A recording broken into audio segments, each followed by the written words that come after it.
Okay, so I think the main thing is people are going to be wondering, does this actually work? Do you not get static? So ignore this speaker, which is popping. That's just popping because it's absolutely trash. So I actually have an ABS issue, which is the whole reason why I'm doing this, is because I'm waiting for the ABS pump to arrive. So if you hear that, I have a pretty big load pulling from this. Also, I've got a 3 amp charger connected here, and it makes a lot of noise.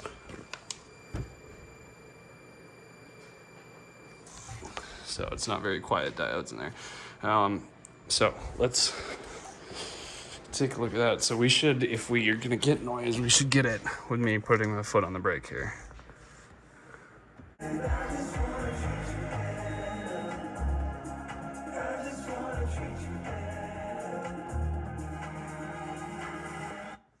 No noise, no distortion.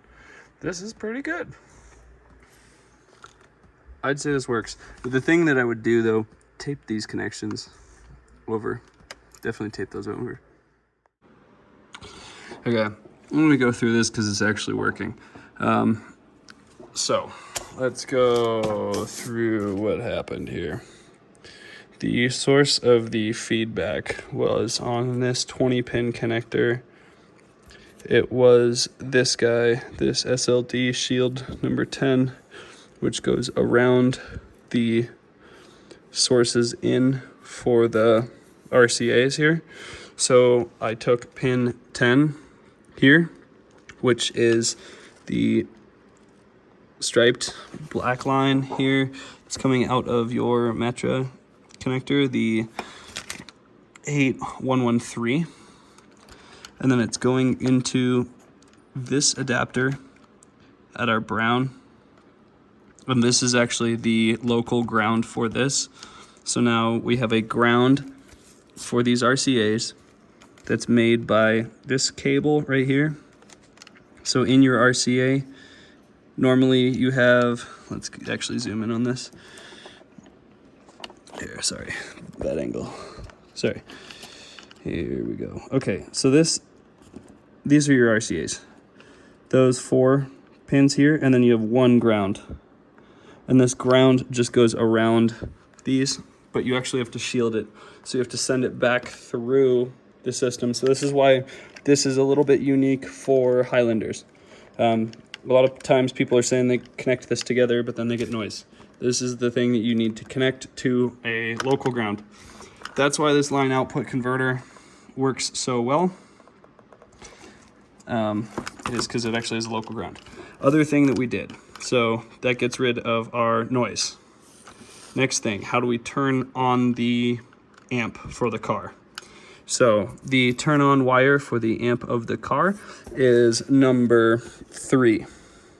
Right here. It should be 3 amp turn on. So if we trace this back, yeah, we're on number 3, amp plus, which is labeled these. This is actually 1. I wiped off 10 over here, but 1, 2, 3. So this wire, blue with stripe. This is going to, I was not gonna rely on the turn on capability of this. I've figured out it actually does work.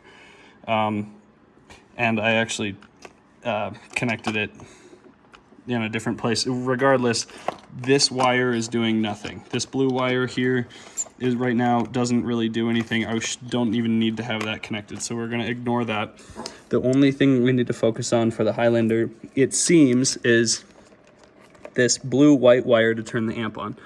So I connected this back through to the line output converter. The line output converter actually has an amp on connection. That's why I bought it, is because it has these 2 cables. It has a local ground and a line output.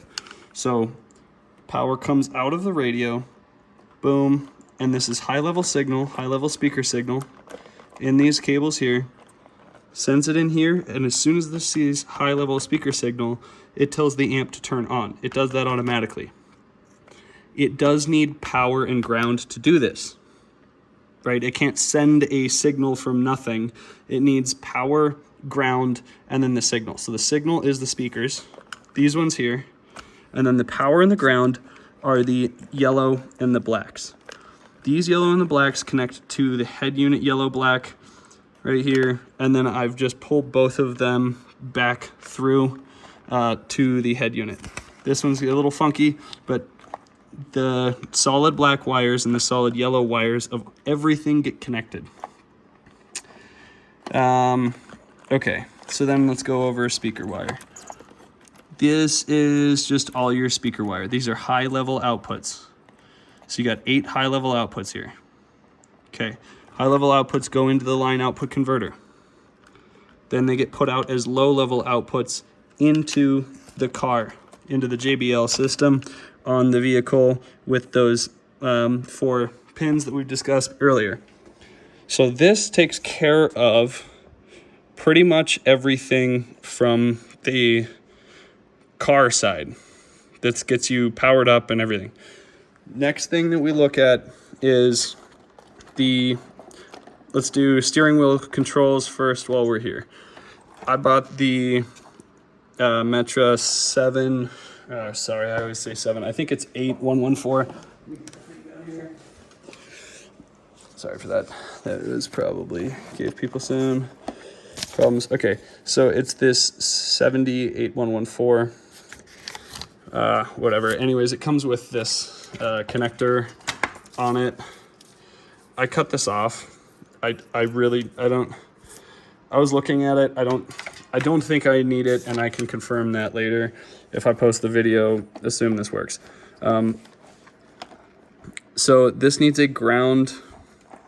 It needs a ground, an SW1 and an SW2. Okay. So if we go to, this is the 20 pin connector that we're working on now. So this is the one, this lower 20 pin connector is the, and I'll go like this so people can pause it. This lower 20 pin connector is for the radio itself.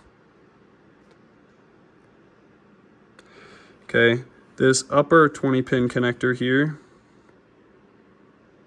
sorry, I don't know why I'm shaking. This upper 20 pin connector here, let me try to pull my hand off the table. No, it's worse, sorry. Anyways, this upper 20 pin connector here is this one, and we just use the steering wheel controls from it. So we have GMD, SW1, SW2. I had no freaking clue what GMD did. I looked it up. It's just a ground. So it gets a little confusing. But anyways, GMD, SW1, and SW2. They go, let me try to hold the camera different and see if that helps the shakiness. And they go up into here, and this combination switch is actually your steering wheel control. So what I did is I took the Android radio has these labeled wrong anyway, but so I just have the SW1, which is this one, connected to what I believe is SW1 from my Android. Colors may vary based off the Android radio that you have. Then I took SW2 from this guy and I connected it up to what I believe is SW2. Now I have 2 things that are say key.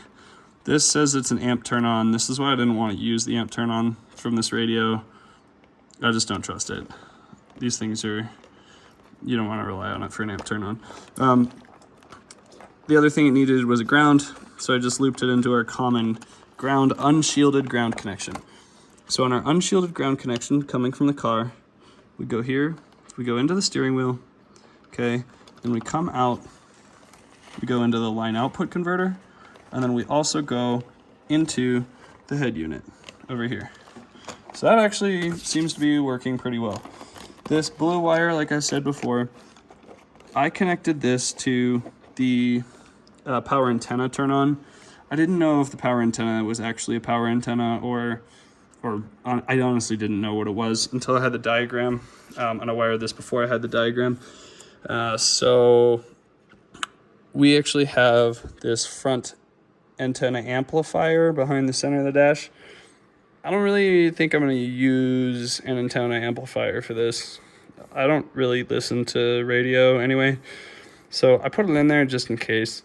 But I put it on the toggle switch, the unreliable toggle switch on this guy, on the head unit itself.